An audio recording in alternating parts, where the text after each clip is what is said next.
and welcome back to the Stahls UK YouTube channel. Today I've got a really exciting video for you, and it's how to apply 3D heat transfer vinyl onto PVC materials. So we've used a wash bag today, but there are so many options out there. There are backpacks, there are overnight bags, there are so many things that you can apply to, and it's all made possible with the 360 IQ heat press, which I have got behind me. So if you want to learn how to print 3D vinyl or any kind of vinyl onto PVC bags, then keep watching this video. Now, the reason that I've chosen the Hotronix 360 IQ cat press to use today is for two reasons. One, the size and shape of it is perfect for this size wash bag. But the second reason is because of the lower heated platen. Because this is a rather sensitive material, I want to make sure that we're not damaging the accessory in any way, that we're completely protecting the item we're printing onto. And the 360 IQ allows us to do that. So there's so many things that you can now print onto thanks to the 360 IQ that may not have been possible with a normal clam heat press before. So I'm super excited to show you this today. We're going to be using Stahls High Build 3D today. This is the thickest heat transfer vinyl on the market, and it's 1,000 microns thick, so really good for those thicker, chunkier designs, perfect for things like accessories that we're going to do today. So I have just cut this from a meter, so it's not a full meter, but it's enough for what we're using today. So take your vinyl and you're going to want to load it into your cutter. Now I'm using the Graphtec CE7000 today. This is the cutter that I recommend for cutting high build. Because this is a slightly thicker material, the Graphtec just makes it so easy to cut. When you load your vinyl into the machine, you want to make sure that the slightly more matte side is facing upwards, not the shiny side with the carrier on. So the side that you want to cut into is facing up. So we're going to load this into the machine, and we're just going to make sure that the feet here are over the edges. Now there are blue markers on this cutter to indicate where the feet should go. So we're just going to make sure that they're as far out as they can be on the material, and then we're going to lock them into place using this lever on the back. And then we're going to press at number 3, which is measuring the size of the sheet. So if you press that, the cutter will automatically detect how big the piece of material is that's in the cutter. As you can see, it's measuring the width and now the length of it. It will come back and it will be ready to cut. The next part is your design. I am using Graphtec Studio 2 here, and I'm just going to add, using the text column on the left there, a text box, and I'm going to type in what I want my design to say. So we're going to do travel essentials. I'm just going to select all of it and make it central, and then I'm going to bold it as well, just so that we've got the right kind of font for this high build design. Make sure that you remember to reverse your design. So if you come up to object, mirror, and flip horizontally, the design will reverse so that when you cut it, it's cutting the right way round.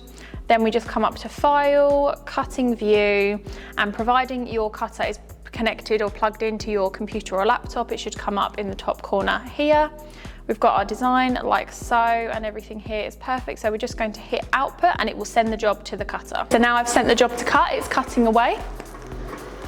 The Graphtec is so quiet when it's cutting. I can barely even hear that, and it's cutting such a thick vinyl that you would expect it to be a lot louder, but it's not. It's really quiet, really fast. The one thing I will say about cutting high build 3D, always recommend to test with this vinyl before you cut your actual design. So I would say I probably did about 4 or 5 test cuts with this before I actually cut the design out, just to make sure that your cut settings are right, your force, your speed. Make sure that you've got enough of the blade out of its actual casing so that it's thick enough to cut through the vinyl, all things like that you need to make sure you're changing with a speciality finish like 3D vinyl. Okay, now it's finished. We're just going to unlock the back of it and pull the vinyl out. And as you can see, it's cut our design perfectly out of the vinyl. So we're just going to weed this, and then I'll show you how to apply it using the heat press. Now that we have weeded our vinyl and just taken away all of the excess that we don't want, it's time to apply it using the heat press. So let's head over to the 360 IQ and show you how it's done. So we're going to be using the Hotronix 360 IQ today. I've got this set to high build. So the top platen here, the heated top platen, is set to 142 degrees.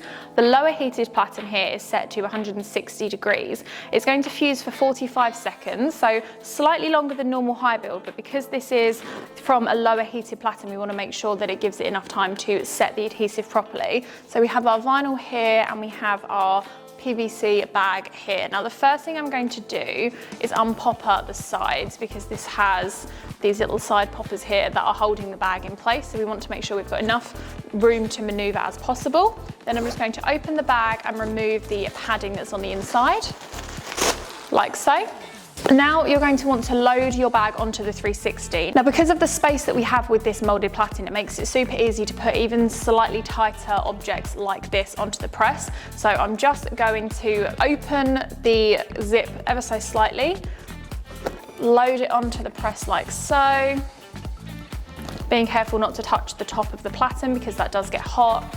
And then once you've got it into place, we're still going to lock it down just to secure that in place on the top. Take your pre-cut vinyl. We're going to load this directly onto the center of the design. Now it's worth noting that when you're using the 360 IQ to fuse things onto accessories, hats, anything like that, you want to make sure that your actual design is not bigger than the heated element itself on the press. So this is just about the right size to fit within the bottom and top heated platens, which is perfect. So we're going to make sure that we've got plenty of space for everything to be fused perfectly. Then we're going to take our foam pad. We need the thinnest foam pad for this. The general rule with using the foam pads that come with the 360 IQ, there are 3 sizes. This is the thinnest one, and generally in the UK you don't use anything more than the thinnest one. The general rule tends to be that you use the foam pad to match the thickness of the decoration. So nothing that we use here in the UK really is bigger than this one, which is around the same thickness as High Build. So this is perfect for today. We just load it over the top like so, and then we're going to clamp the heat press down and it will lock into place. Okay, so the press will auto open when it's finished, which is one of my favorite parts about it, like so.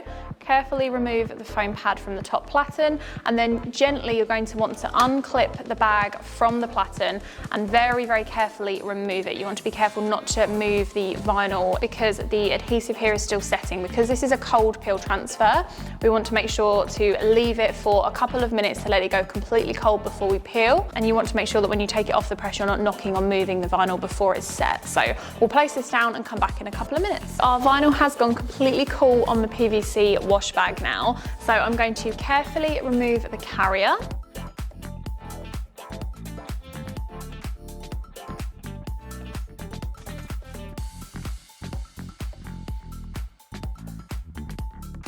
And there you have it, High Build 3D vinyl perfectly applied to a PVC wash bag. Now this was super easy to do. That only took a couple of minutes with cutting the vinyl, weeding it, applying it, and then waiting for it to cool to peel off. Just by using a speciality vinyl on something that's high quality like this PVC wash bag, you've managed to increase your profits by using a vinyl that might have cost you another £1 or £2 per metre. And the vinyl size that we've used on this bag is minimal, so this has barely used any of the vinyl that you would have bought on the metre anyway. So really, really cost-effective way to produce high quality items like this. If you want to learn more about the products used in this video, then head to the links in the description. Don't forget to like and subscribe to the Stahls UK YouTube channel for more content just like this, and we'll be back next week with another video.